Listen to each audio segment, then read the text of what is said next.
Tiga, menggunakan bahasa baku tetapi tetap komunikatif. Empat, tidak terlalu banyak istilah teknis. Lima, bersifat informatif dan objektif.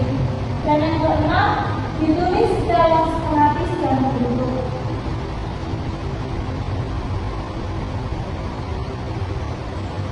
Kemudian ada struktur artikel ilmiah populer. Ada empat. Yang pertama ada judul. Judul berisi singkat, jelas, dan menarik, mencerminkan isi artikel dan mengandung rasa ingin tahu oleh pembaca.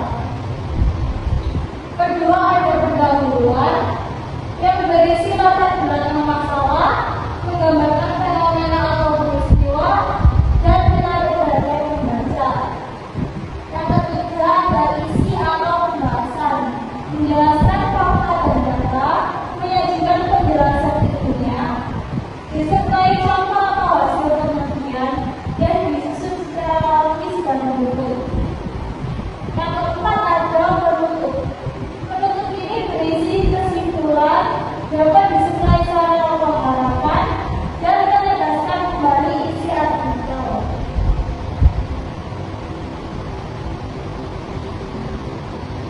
Selanjutnya ada kaidah pembahasan artikel ilmiah populer. Artikel ilmiah populer ini menggunakan kaidah pembahasan sebagai berikut. 1. Menggunakan bahasa baku. 2. Menggunakan kalimat efektif. 3. Mengandung istilah ilmiah yang disederhanakan.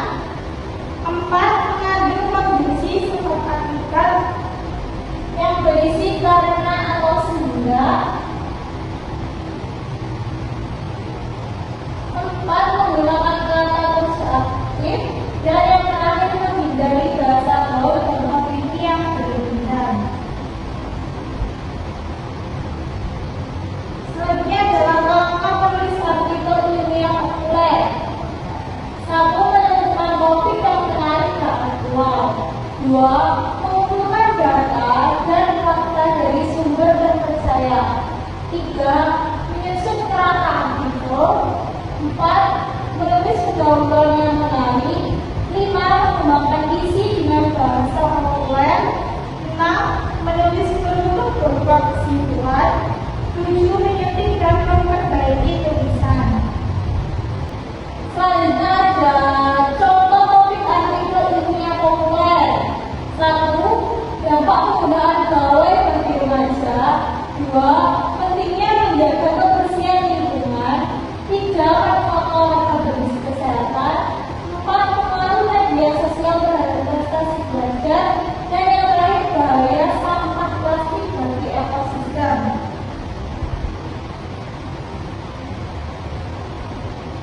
Ini ada contoh kerangka artikel ilmiah populer.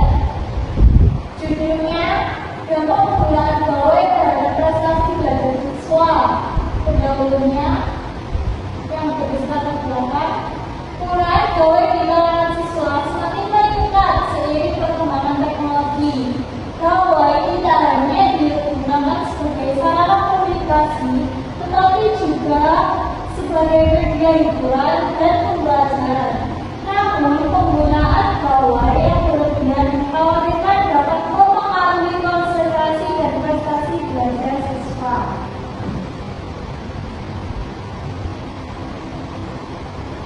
Yang ketiga ada isi yang berisi penjelasan fakta dan data.